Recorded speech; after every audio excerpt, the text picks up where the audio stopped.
Good morning, everyone. So today is Saturday, the 11th of April, 2026.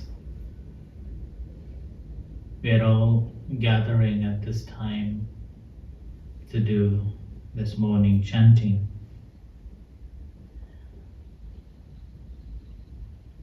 To show our respect and veneration to the Buddha for his kindness and compassion. So we are studying on the how to live a good Buddhist life, and we have been contemplating on various aspects of our daily routines, that how one should live. Now, one of the factors that whenever someone wishes to become a Buddhist, they're normally instructed to observe the 5 precepts.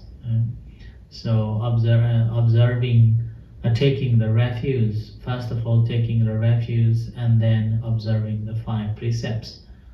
And that normally confirms that you have intentionally taken the Buddha or as a refuge, and the Dhamma as a refuge, and the Sangha as a refuge. So you are officially recognized as a Buddhist. If it's in a Buddhist countries, when you were a very young boy, you will be it's called a christening, kind of a christening. So you will be brought to, parents will bring children to the temple and offer to the Buddha and the monks. And the monks cut the hair or feed the boy or a girl, and then accept them as a Buddhist. So that's a birthright Buddhists, and that's very normal. And if in let's say if it's in Sri Lanka, then baby once born, the first day when they come out from the house is to come to the temple and get blessings from the monks. And then the first time when the boy or when the baby is trained to walk, then again they will be brought to the temple and a feeding as well. Similarly in Thailand, the babies will be taken to the temple and cut the hair and feed like that. But whereas adults, those who have found Buddhism in later their life, normally you will be taking the 3 refuges and then the 5 precepts, and that's how will taken as the you are a Buddhist. But again, we have to remember that conversion is not done by somebody else. The conversion is from yourself. After you have studied and understood the Dhamma and you desire to be a Buddhist, and here to be a Buddhist doesn't mean that only for the name, but the Buddhist is taking vows to practice in accordance with the Buddha's instructions. And that's how one should be taking the conversion, not because somebody says so, not because somebody imposed on you, but because you have seen the benefit of the practicing the Dhamma. The Buddha strictly instructed to the monks that monks simply teach to show the right path without expecting anything in return from them, or without any intention to convert them from one organized religion to the another, but conversion is there from the misery to the happiness, from darkness to the light. So that's the instruction given by the Buddha to all the monks. In the meantime, monks will not be teaching unless people ask for the teachings. And this is how monks will propagate the Dhamma. So there are people who would not accept and who would maybe resist to the teachings. As a result, monks will not talk about the Dhamma or not discuss on the Dhamma unless being asked. And similarly, monks will not teach the Dhamma when somebody is standing. And that's again is one of the Sakya practices among the 75 Sakya rules that the monks have to follow. One of the rules is that when the monks are sitting and lay devotees are standing, the monks should not discuss the Dhamma. And then as a Buddhist, again, whenever talking to the monks, should be sit down, not standing while the monks is sitting. You should sit down and speak with them. That's the respect that we show and speak. If a monk is sitting and if you are talking standing, then that is regarded as a disrespect. And monks are also in a way violating the Vinaya rule from the Sakya Vatu, the 75 rules, that while the lay Buddhists are standing, you should not be talking or you should not be instructing any Dhammas. So that's also needs to be understood. So these are simply to protect the monks as well as teaching the humbleness and respect that Buddhists should show to the monks and the Buddha and the Dhamma. And the conversion, again, Buddha never tried to convert with any force or with any insinuation, but Buddha's intention is to provide the information, the Dhamma, and once you have studied and think that this is the right one, and you decide to become a Buddhist. Over this 10-15 years of engaging with our Western audience, Western members, particularly here in Aberdeen, I have come across with many people, those who were not Buddhist initially, but after studying the Buddhism, they decided that they would like to follow the Buddhist path and came up to me and said that, Ajahn, I would like to convert to Buddhism. Can you convert me? And my response was that I cannot convert you. I have no rights to convert you. It's you who convert yourself. And if you think that you would like to follow the Buddhist path, just simply take the Trisarana Gamana, or take the 3 refuges and observe the 5 precepts as much as possible, and try to follow the Buddhist path by learning how to give a dana, how to practice the sila, and how to meditate. And with that, many have continued to coming and practicing the Dhamma, despite they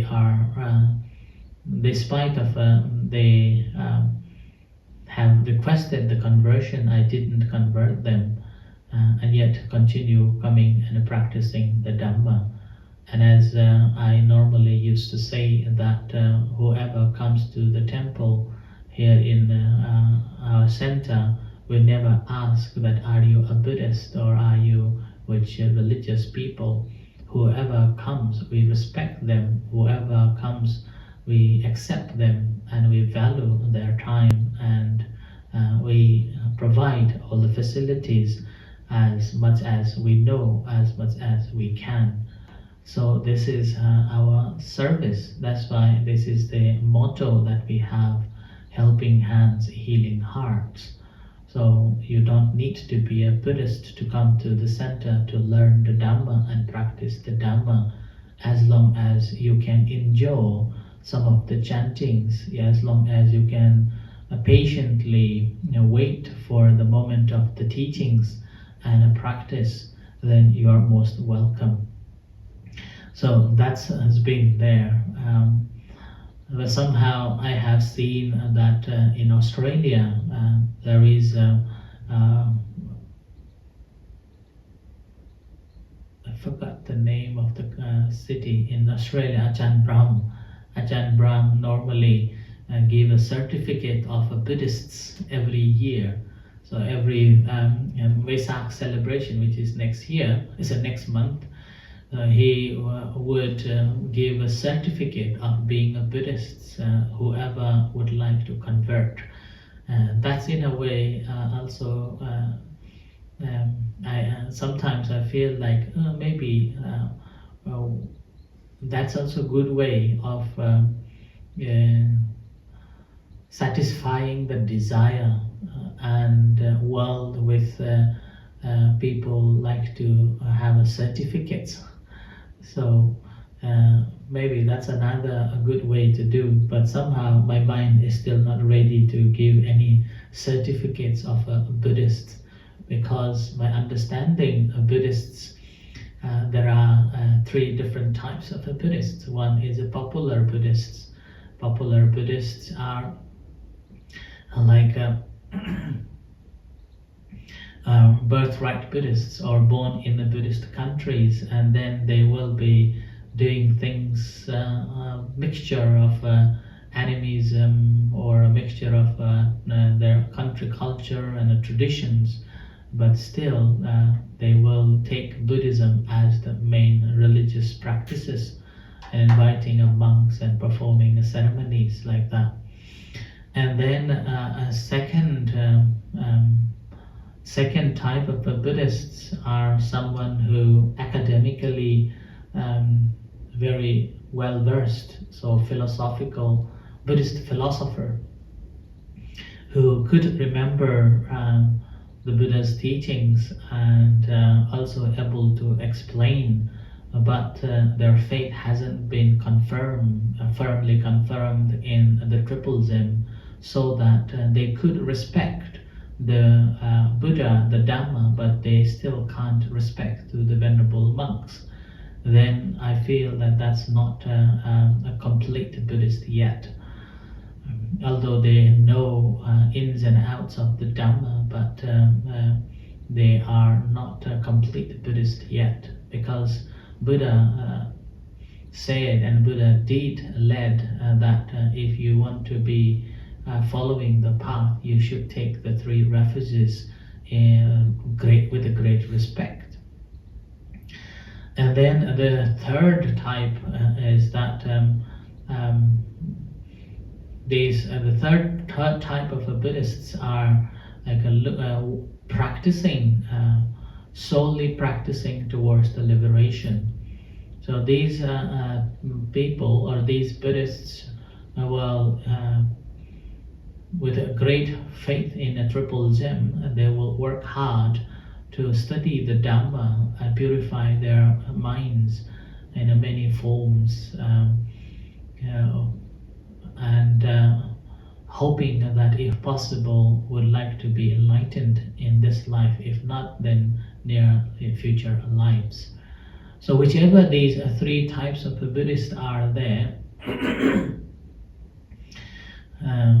the real Buddhist, we are we are not a real Buddhist yet, because Buddha's teachings is about no ego or no identity.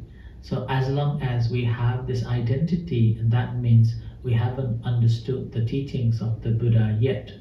The very moment when we have able to give up the self-identity view, then that is the moment you become a Buddhist, a real Buddhist. So that's why we are all are training. That's why when we observe the sila or the precepts, always say that we are training to observe these precepts. So we are actually Shikkamanas training, or the students of the Buddhism, but not a real Buddhist yet. Because a Buddhist, a real Buddhist or complete Buddhists, that person will not have that person will have a great faith and a confidence in the triple Zen. That person will not break the 5 precepts.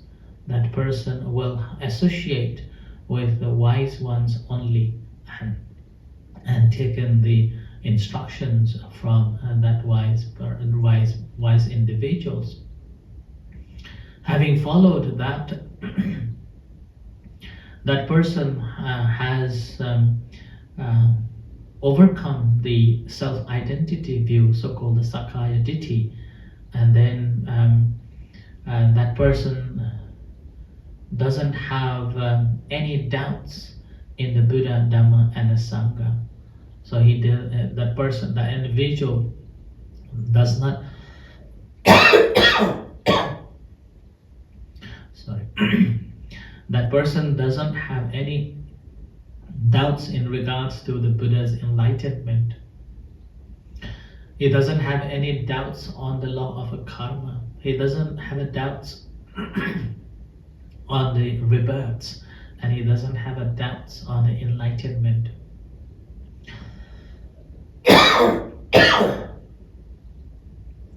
Further on, that person will not have any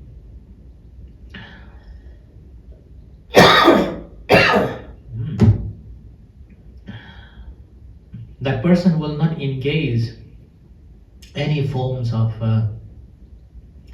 so-called rites and rituals, that thinking that after done such rites and rituals will lead to the next good lives, or leads to the liberation. So such activities will not be done by a good Buddhist, or a real Buddhist, not a good Buddhist, a real Buddhist. So that's why we are all are a student of Buddhism, that we are walking towards to be a real Buddhist. And once we have attained that stage called the Sotapanna, then that will be the real Buddhists. So that's why I feel uncomfortable to give any certificates to anyone, because I myself still have an ego. I myself still have identity, and I myself quite often found very difficult when somebody asks me that where am I from, and I feel struggle to reply. So although now conventionally I have to say that I came from Nepal, but in the reality I am not. So that's whenever somebody asks me, I feel struggle to reply. But however, to satisfy them, I normally say that I'm from Nepal. And when there is another question comes, are you a Buddhist? Then again, I normally reflect that if I say that I am a Buddhist, then that means I am attached to the identity of being a Buddhist. So I try my best to keep quiet, or with a mind of equanimity, I reply that I am. And the word I am also, whenever I speak, I always take it as a conventional truth, that I am expressing the common language to discuss on the certain matters. So that's why these are the some of the things that I'm still not enlightened, or not. I cannot say that I am a true Buddhist yet, or a complete Buddhist yet. So I'm not sure that I am able to give such a certificate. But again, from the conventional matter, it is can be done in order to make people, those who are willing to confirm their status as a Buddhist. So maybe I will reconsider in the future, but at the moment, not yet. But what I can say that please do come and practice the Dhamma, and I am really happy to share whatever I know and lead to the practice, and happy to provide any information that I have or I know, or I can direct you to go and study the Dhamma. As a Buddhist, another task is to learn the Dhamma, not just to stick with the rites and the rituals. To study the Dhamma is the key.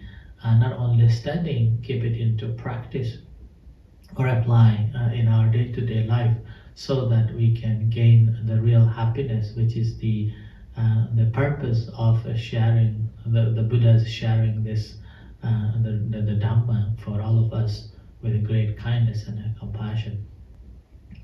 I cannot say that I have known or I know all the Buddhist teachings. I know only few. There are so many the teachings and so deep explanations of each Dhammas, which I am still learning. And this learning will continue until we have fully realize, not knowing, but realize with our own practice, so-called bhavana panya, and then we have understood the true Buddha's teachings. So it's good that we remember the Dhamma, but that's not good enough. So we have to see through our own practice and understand that this does apply to all of us, not just for the Buddha, not just for the monks, not just for the practitioners, but everyone can see it and make it and understand it. So this is another factor of being a Buddhist, that we have to take the three refuges, like a Buddhang Saranang Gacchami, Dhammang Saranang Gacchami, Sanghang Saranang Gacchami, and then taking the five precepts, Panatipata, Adinna, Dana, Kami, Sumichachara, Musavada, and Surameria, Majjapamadatthana. So if we practice that, then we, despite you get the certificate, you can call yourself a Buddhist or a Buddhist practitioner. Further on, there is one discourse that's called the Mahasamaya Sutta, which in Buddhapadipa today monks are going to do the concert of. In that sutta said that one of the celestial beings came in front of the Buddha and said that whoever takes the refuge on the Buddha Dhamma Sangha will not reborn in lower than the human realms. So that's also confirms the great benefit of taking the refuge and the five precepts. Most importantly, deep down in our heart, we have to make sure that we take it with great respect and practicing in accordance with it, not to be a Buddhist, but to be liberated. So a liberated person. Right?